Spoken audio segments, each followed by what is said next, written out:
The show Corner Gas has become a touchstone in the pantheon of Canadian television comedy. And even though the original show is done, the show lives on in animation. And now a Christmas special. So who better to talk about it than the star and creator of Corner Gas, Brent Butt. Joining us via Skype. Thanks for the early get-up. Oh, no problem. I'm always up about this time. I've become an early riser in my later years. Oh, once I got into TV production, it's an early day. You know how it goes. Yeah, different world. This show, I mean, we got a lot to plug here too, because we got the animated series, you got a Christmas song, you got the Christmas special. This is a show you tried to put to bed. Canadians won't let you. That's right. We tried to walk away. Just when I thought I was out, they pulled me back in.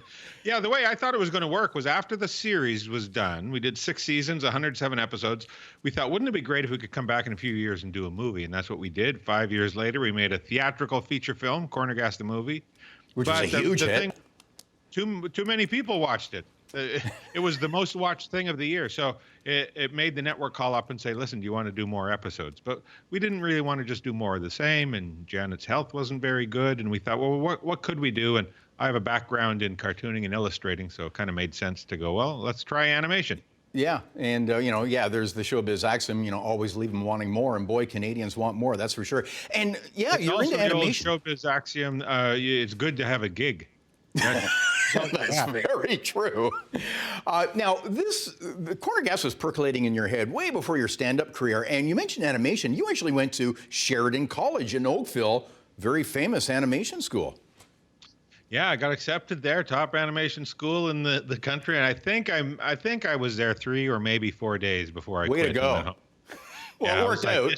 There's a lot of drawing. This is too much, maybe for me. Too much drawing. The thing is, for me, I really wanted to become. My whole goal in life was to become a greasy nightclub comedian. I just wanted to do stand, and so I thought, to me, animation was kind of a fallback thing. And I thought, I'm wasting my time. Dive into your dream. If that doesn't work, then try something else. That was the way I looked at it. So I just quit and dove into stand-up. Well, boy, it's amazing the career that you've had and the success with Corner Gas. It's very rare, too, for a sitcom to turn into an animation. We were talking in the studio. We couldn't think of any examples, actually. Yeah, I think Gilligan's Island did a version, but it was in the future. It was like Gilligan's Asteroid or something like that. But, why didn't that come to mind? It's a pretty rare event, unless you look at the Flintstones as just a direct pull from the Honeymooners, which is kind of what it was. But yeah, it's very rare. Yeah. So season 3, what have we got for surprises and cameos? Yeah, cameos have always been a big part of Corner Gas. You've had 3 prime ministers. 3 sitting prime ministers. Oh yeah, we had the Tragically Hip and Daryl Sittler, and oh man, we've had the Olympic gold medalists. And well, the day that we had the Tragically Hip come in and do their cameo, it was that was probably the most surreal. First of all, I didn't realize we had about 1,100 people on the crew. But that day, there seemed to be who knew people milling around with brooms. Yeah. Oh yeah, I work here. Yeah. So basically, they were doing a concert for us at 7 a.m. It was very surreal. Hey, before we run out of time, we got to plug the Christmas special, Tinsel-itis. Now, Dog River, isn't that warm and fuzzy? How do you come up with a Christmas special? Yeah, well, that's the thing. Trying to find, you want a Christmas special to have a certain kind of warmth to it, but Dog River is a place where people aren't always that nice to each other. So it's tricky to find the storylines, but once we did, it really felt good. It landed right, and we're really happy with this episode. You can see Wanda kicking over Christmas decorations. Yeah, it's not the most pleasant town in the world, but we're really happy with how the storylines lined up. And it's typical kind of Corner Gas, people manipulating each other and fighting within each other, but it has a warm, fuzzy Christmas feeling at the end. Yeah. Hey, so Corner Gas animated, is this going to go forever, Simpsons style?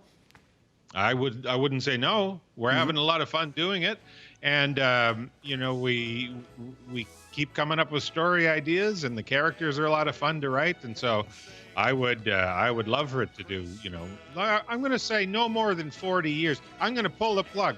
40 years season. We'll mark that date down. Speaking of dates. Now that we got a vaccine on the way, you got any shows planned for next year? You've actually rescheduled, haven't you? Stand-up There shows? are some. Actually, run through Ontario. Yeah, if you go to my website, brentbutt.com, there's a place where you click to see where I'm at. Right now, there's shows that have been rescheduled into, I think, the fall of 2021. Well, we will link your website at chh.com and encourage everybody to check out your big Christmas special. And Merry Christmas, Brent Butt. Thanks so much for joining us. My pleasure. Thank you.